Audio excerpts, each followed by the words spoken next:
David thought he could outsmart the world. For years, he sold fake seeds to poor farmers, watching their dreams die so his pockets could grow. But one harvest season, the lies he planted began to grow back. What he reaped wasn't profit, it was justice. And by the end, you'll see why karma isn't punishment, it's mathematics. David was a merchant. For 15 years, he sold seeds to poor farmers. But here's what he did. He mixed bad seeds with good ones and told them, "This will feed your family." He believed one simple thing. They were poor, and he was clever. He kept the profits. Their fields stayed empty. But there's a truth about seeds. They always grow what's planted, and David didn't see it yet. Then one morning, David's supplier arrived with a cart. "New seeds," the man said, smiling. David bought them, thousands of them. He planted his entire field. For weeks he waited, watched, prayed. Nothing came. The earth was silent.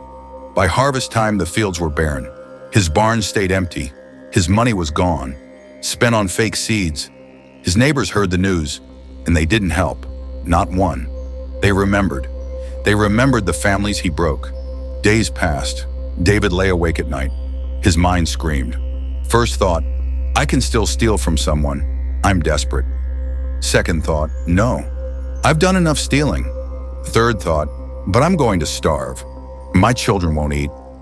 Then it hit him, a realization that pierced his chest. The fake seeds, his fake seeds, the farmer's children who starved. And now his children would know the same hunger. He'd planted lies into the earth, and the earth was collecting its payment. It was him. It was always going to be him. David went to the fields where he'd once sold the fake seeds. His legs carried him there against his will. He found an old farmer, Ezra, kneeling by his grave. Not a person's grave, a child's grave. "My daughter," Ezra said without looking up. "The hunger took her the year you sold me those seeds." David fell to his knees. Tears came, rivers of them. He understood now.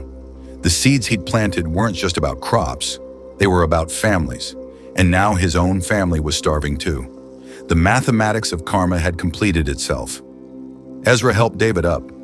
"I waited for you to come," the old farmer said quietly. "I knew you would." David asked, "How?" Ezra replied, "Because I forgave you long ago.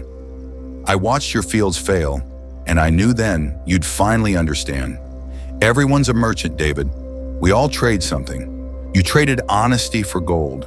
But honesty is the only seed that grows back multiplied. I forgave you so you could forgive yourself. That's the real harvest." David worked with Ezra for years. His hands grew rough. His pride turned to soil. He distributed real seeds to the poorest farmers, giving, not selling. He never recovered his wealth. That door closed forever. But his children didn't starve. And something inside him grew back, something he'd broken long ago. Peace. Not despite his loss, but because of it. So here's the truth. What you give comes back. Not as punishment, but as law.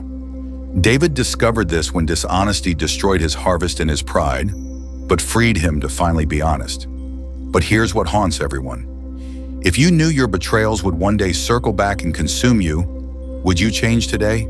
Because David planted lies and reaped ruin. But he chose redemption too. Would you?